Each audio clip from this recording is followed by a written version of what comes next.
market stall in Ephesus. A young man pushes a coin across a wooden counter, dusty, blinking, bewildered by the light. The vendor picks it up, turns it over, and goes very still.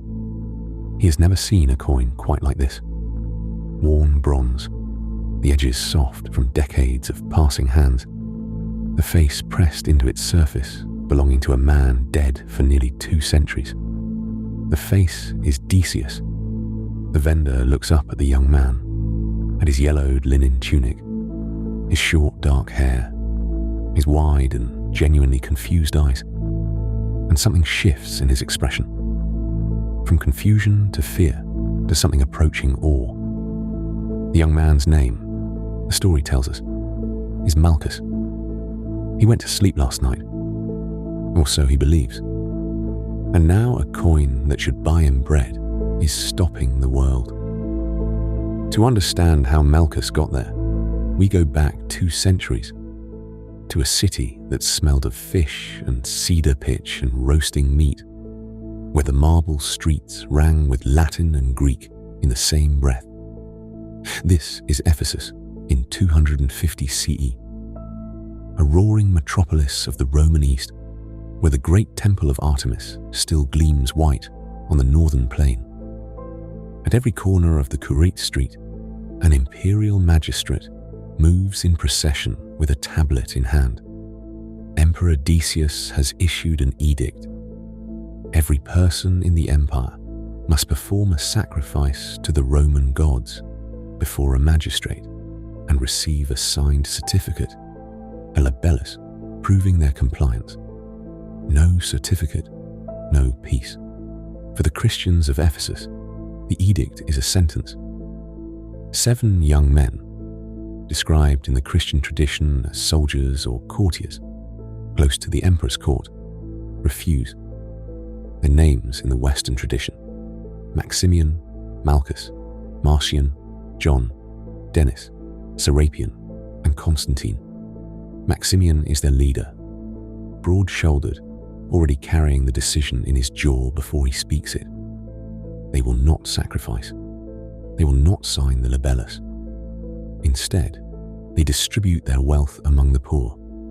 And then, the story goes, they walk out of the city, up the dry limestone flank of Mount Pion, and into a cave.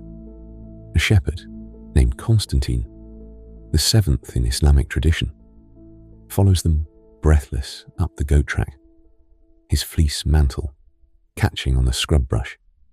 They begin to pray, and the legend says that during the prayer, a great sleepiness comes over them.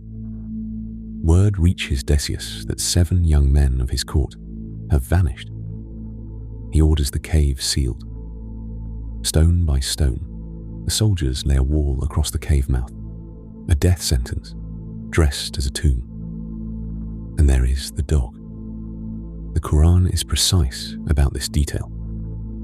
In the cave, the youths appear to be awake, though they lay asleep, turned to the right and to the left. And at the entrance, stretching its forelegs toward the open air, is their dog. It sits as the last stone goes in. It does not flee. Darkness presses in. The cold limestone smell, wet stone, old dust, fills every breath. And then, nothing. The silence is complete. The Quran speaks of this moment in language unlike anything in the Christian account. God says, and the text uses the divine plural, a voice without body or image. We sealed their ears in the cave for a number of years. Then we awakened them, not their eyes, their ears. The metaphor is precise and strange.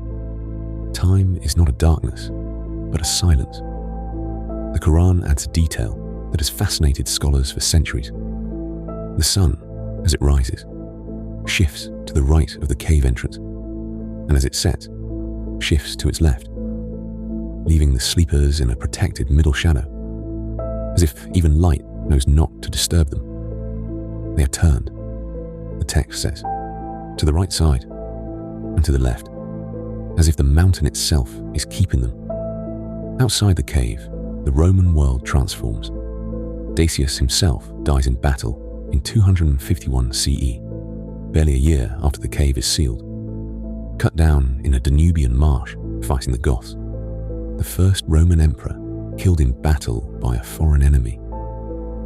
The empire convulses through a dozen more emperors in 50 years. Then Constantine, a different Constantine the emperor, converts the empire to Christianity in 312 CE. The great temple of Artemis, which once gleamed white on Ephesus' northern plain, is stripped and abandoned.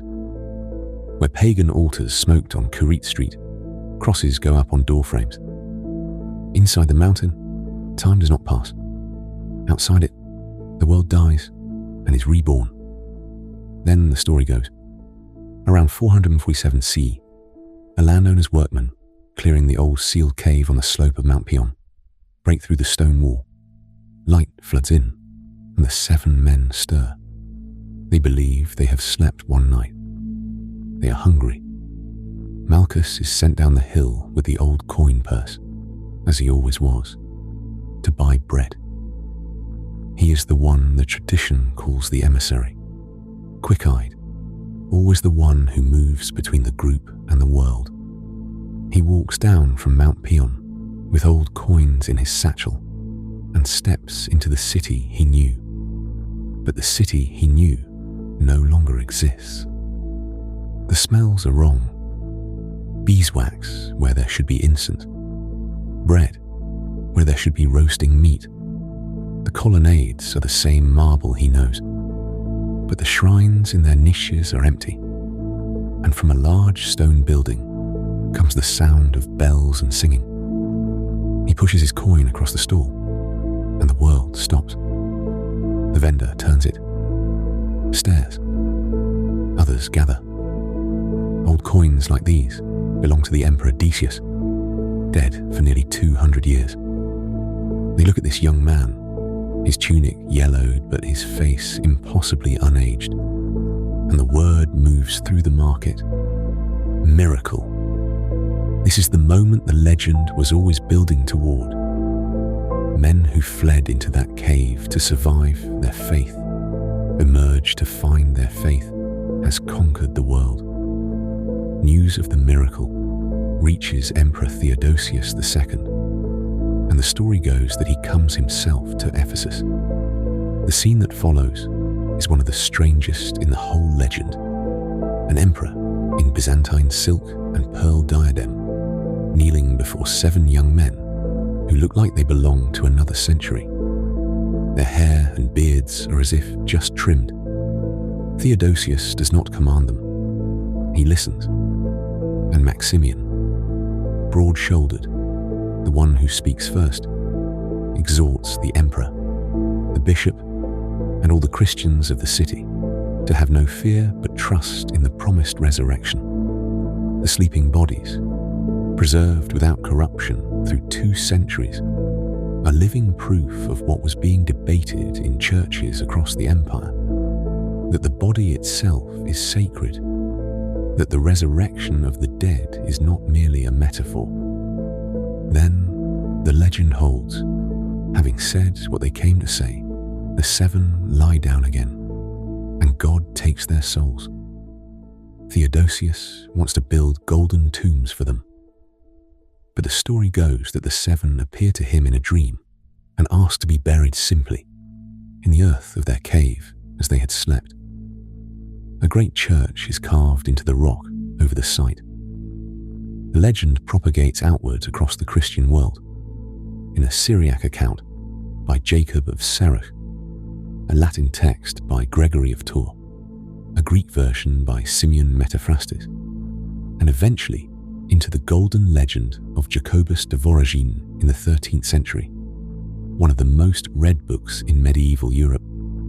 When archaeologists excavate the site in 1926 and 1927, they find what the legend promised: the ruins of a rock-carved church, niches with arched vaults, and hundreds of terracotta oil lamps, some Christian, some still bearing pagan symbols, and scores of graves cut into the rock. For over 1,000 years, People came here to be near the sleepers. The Quran enters the story from a different direction and changes its weight entirely.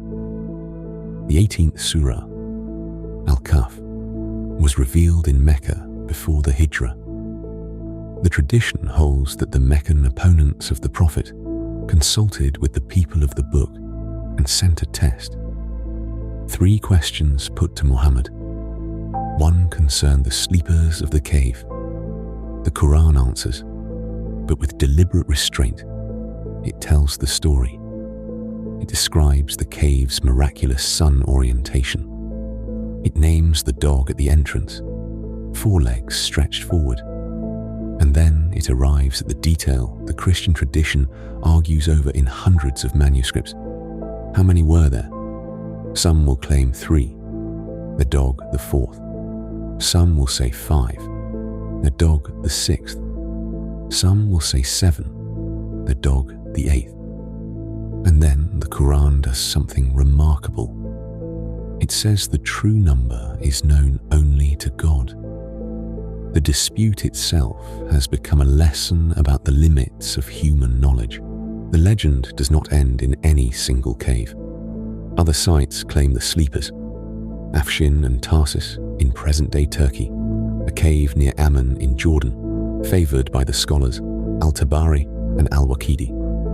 The precise duration of the sleep refuses to agree across traditions. Gregory of Tours calculated 373 years.